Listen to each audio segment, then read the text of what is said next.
just needed a handle.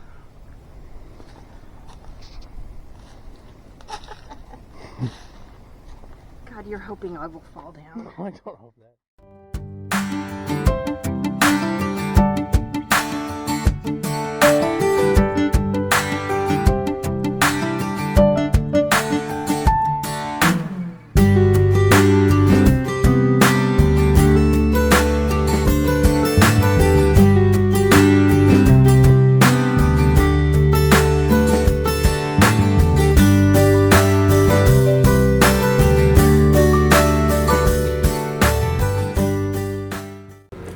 Amy's putting in the spring line, wrapping it up nicely in the way that Mike she likes doesn't it. know how.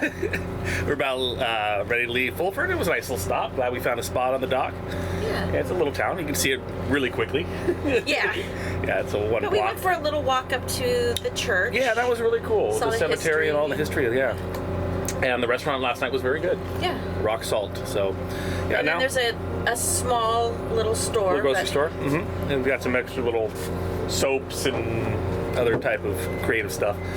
And so we're going to head over to Montague. We've been there a million times. We were going to try someplace different, but Windy, hopefully it's not lying to us, said the wind's going to come up, and it wasn't a good place. Where we wanted to go was going to be exposed. Right. We need to be And we need to be by Ganges. staged Yeah. to pick up family in Ganges tomorrow. Yep. So we're going to head over there and get a mooring ball, and we can lay on the dog. And should be, I don't want to jinx it, but shouldn't be a problem getting a mooring ball this time of year. Oh, why did you say that out loud? Yeah, well, here we go. Right before we left the dock, the RCMP boat came in again. Apparently, Rock Salt Restaurant is a favorite lunch stop on their patrol, and we can't blame them.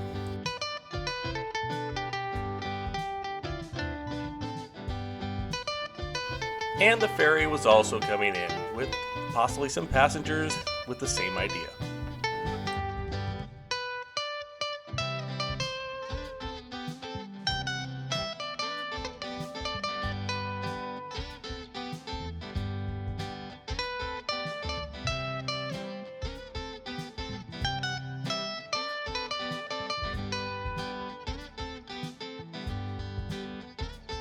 It was a nice and easy 12-mile run from Fulford to Montague.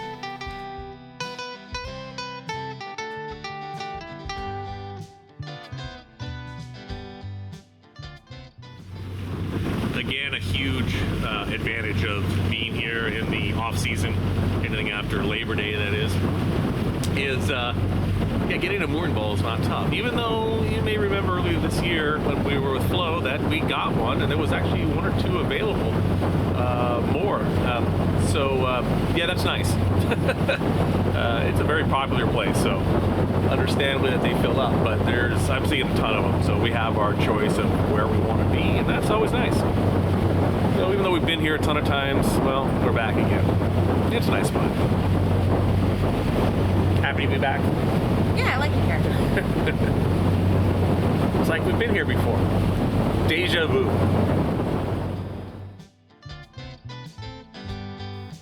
We picked an open mooring ball right near the park dock and very close to shore, which would make it easier to take Bailey to shore and give us the best protection from the forecasted north winds.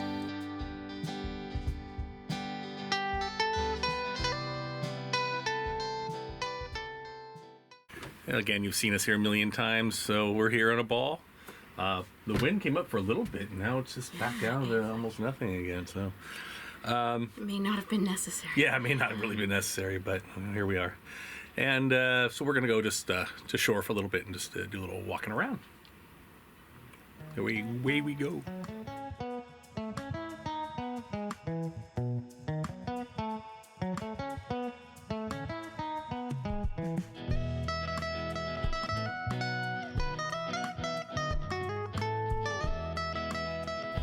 We hopped in the dinghy and took it over to the dock. We'd been to Montague Harbour many times, but wanted to stretch our legs a bit. And we walked along the beach with Pane Vino right offshore.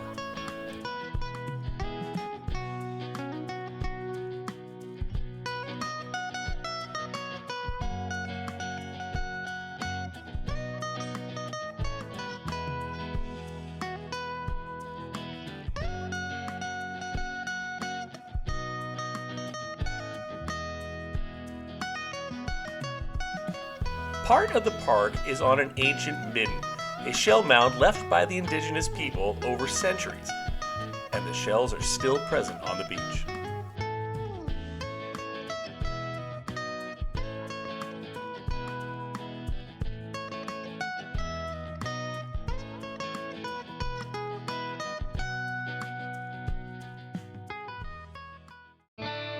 The next day we made the short run to Ganges Harbour to pick up my sister and brother-in-law, Steph and Glenn.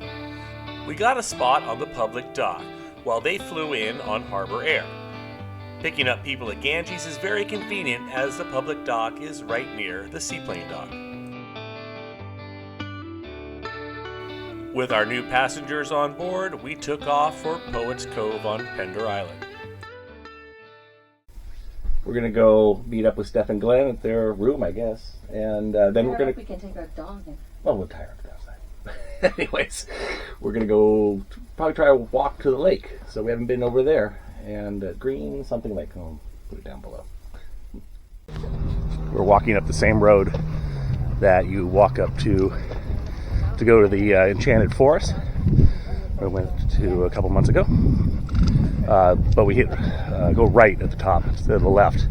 So left to the Enchanted Forest and right to the lake, where we will see.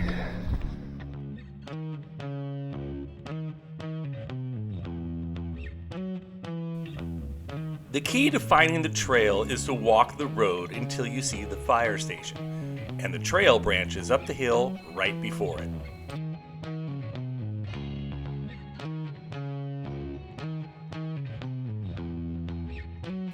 It's a bit of an uphill climb up to the lake, but we just considered it exercise. When you get to the lake, you cut across the weir to the other side of the lake to continue the trail.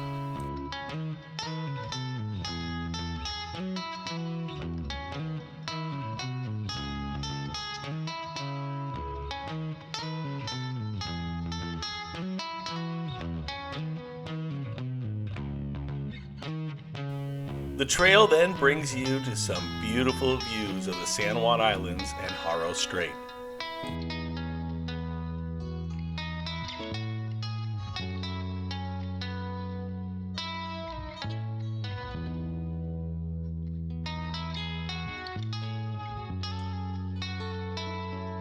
As you continue on the trail, it loops back to the lake for a nice and rather easy downhill hike.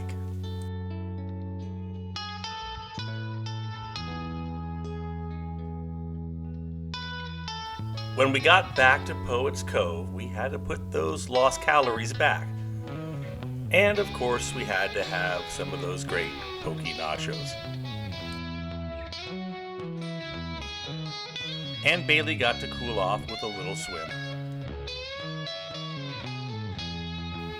It was another nice day at the Poets Cove Resort.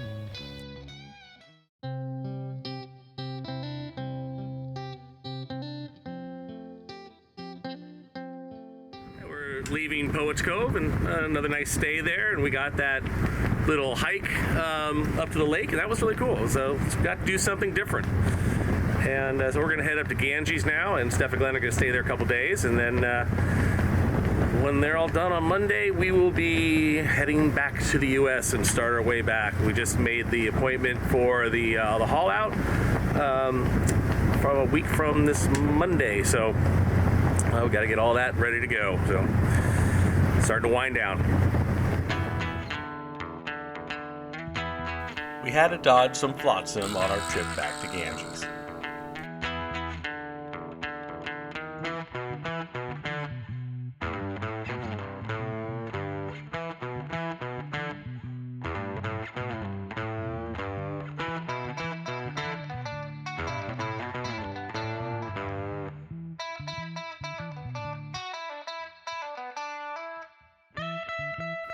We reserved a spot in Ganges Harbour.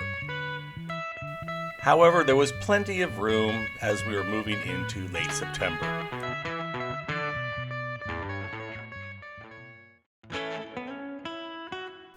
Once tied up and checked in, we headed into town, with our first stop being Buzzy's Luncheonette, but that shouldn't be a surprise by now for you if you follow the channel.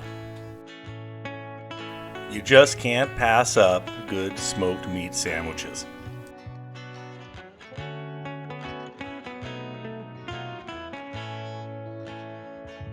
After lunch, we hit the nearby Saturday market.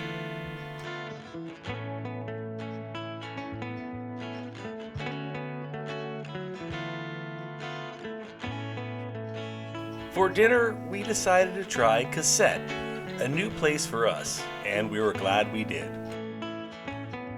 They had excellent cocktails and a very creative menu. Everything was excellent. I think we have found a new regular spot for dinner in Ganges.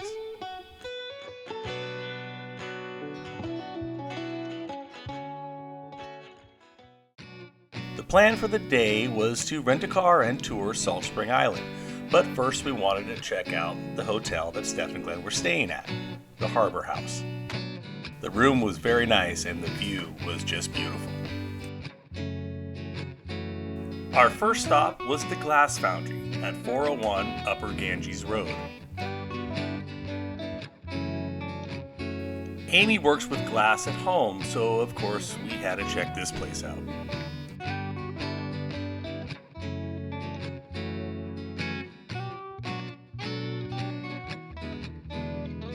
Everything is made in the shop in the back, and the colors and designs are limitless.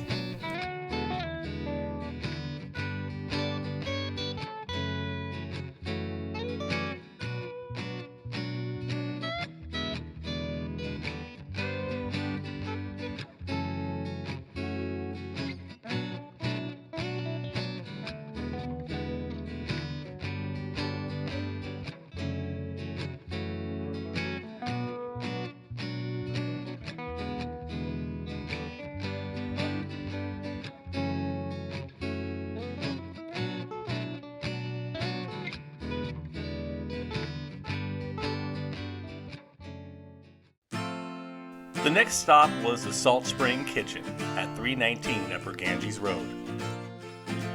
You can find their products in many of the shops in the islands, but here you can do a tasting of their various offerings.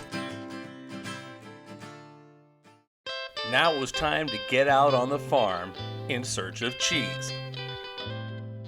Salt Spring Island cheese at 285 Reynolds Road is known for their 100% goat milk cheese. First, we got to watch how the cheese is made.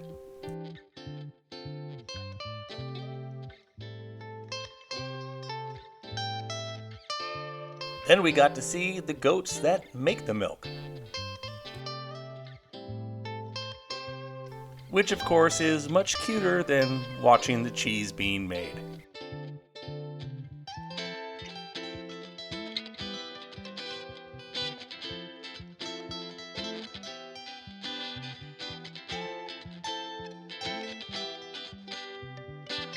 And like any workplace, there's sometimes tension.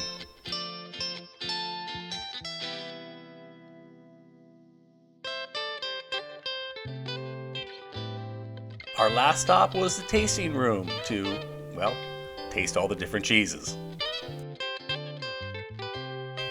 It's not easy getting you guys this content, but we're willing to make that sacrifice. We stopped by to check out the Sacred Mountain Lavender Farm at 401 Musgrave Road. There is a small shop selling lavender products, and the staff is very helpful explaining the different types of lavender grown here and the various uses.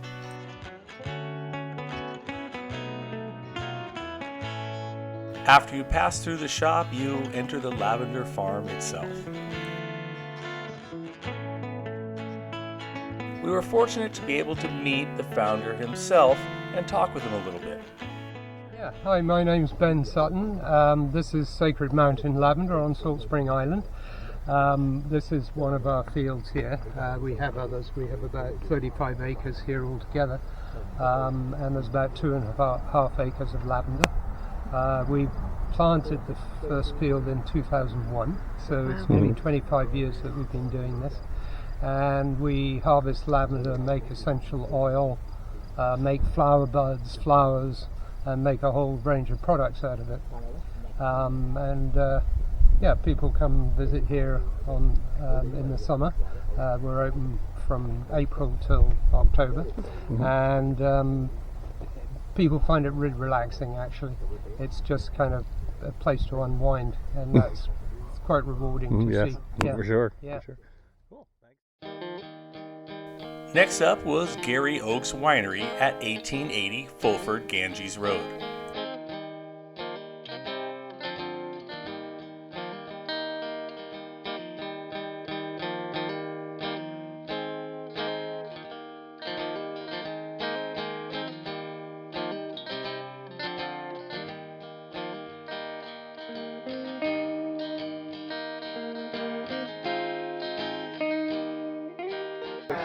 Welcome to Gary Oaks.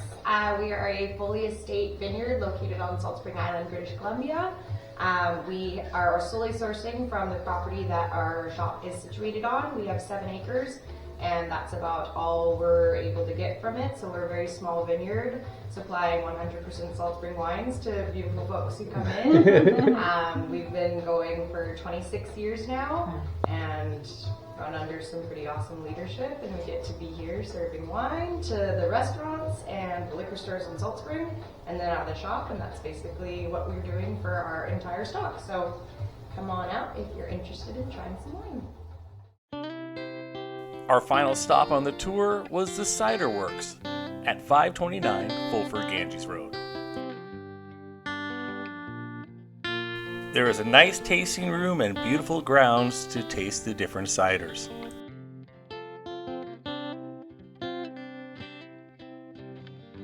They have several different ciders to try and offer tasting flights to suit your palate.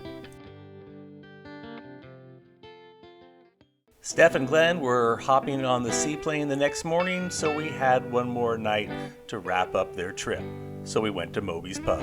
It was great to have them aboard and do some exploring with them. They had to head back home, and so did we, but much more slowly.